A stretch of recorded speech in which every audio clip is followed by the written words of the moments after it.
Hey everybody, Chris Heerlein here. You know, when it comes to financial advisors, I believe that this is the most important hire of your life. The question is, who can you trust? Today I want to talk about some things to look for if you're in the game of identifying a trusted financial advisor.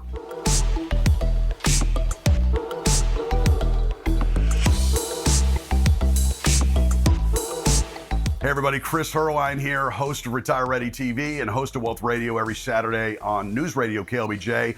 I want you to join us for an upcoming webinar where I'm going to dive into the strategies we use with our successful families. Go to reapwebinar.com. That's reapwebinar.com to register. And if you enjoy this channel, I drop new content every week. Be sure and hit the subscribe button down below. Now, when it comes to financial advisors, I believe that a trusted financial advisor is the most important hire of your life. So who can you trust? It starts by understanding that there's different types of advisors out there. There's commission-based advisors, there's fee-based advisors, hourly-based advisors, and the list goes on.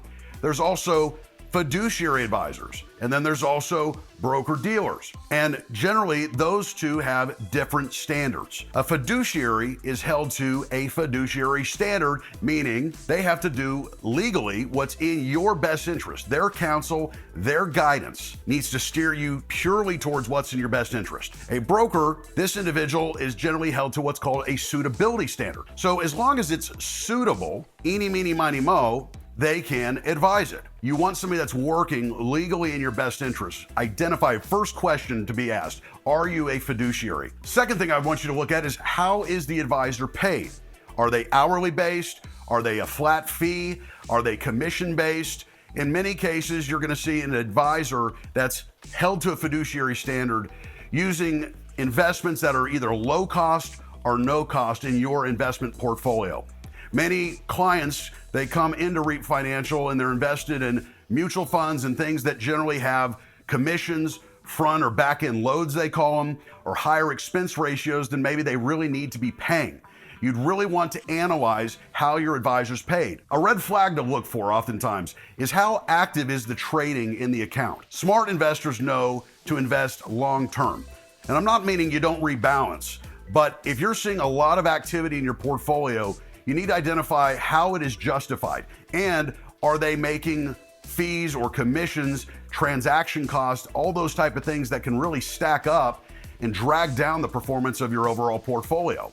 Many fiduciary advisors work on a flat fee. And so that means if they're managing $1 million of your $3 million, they're going to assess a flat annual fee on that. And this allows many investors to know exactly what they pay. Ask yourself right now, if you're invested, whether it's your 401k, whether it's your IRA, or maybe you have an investment advisor, do you know how much you pay? Most people, they say, I don't. 401ks can have several fees, expense ratios, custodial fees, admin fees, and beyond. If you have an investment advisor, are you paying a flat annual fee and fees within the transactions? Are you paying fees within the funds? Again, these are the things we want you to identify. Hey, we got a great new report for 2025. Get your hands on it. Guard your golden years. And this is updated for 2025, and it's at no cost. Email us, retire@reapfinancial.com. Put golden years in the subject line. My team will have it on its way to your inbox. In many cases, individuals will hire financial advisors to be able to step in the event that something happened to the individual.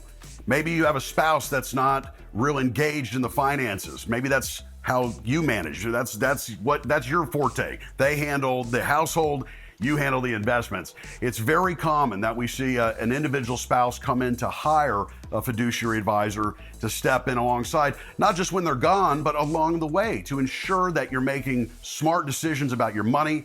You're not making emotional decisions. You want to be grounded. You want objectivity and more.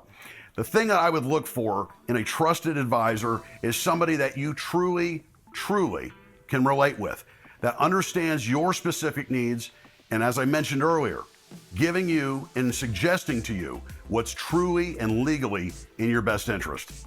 Click to watch this next video where I talk about hiring a fiduciary.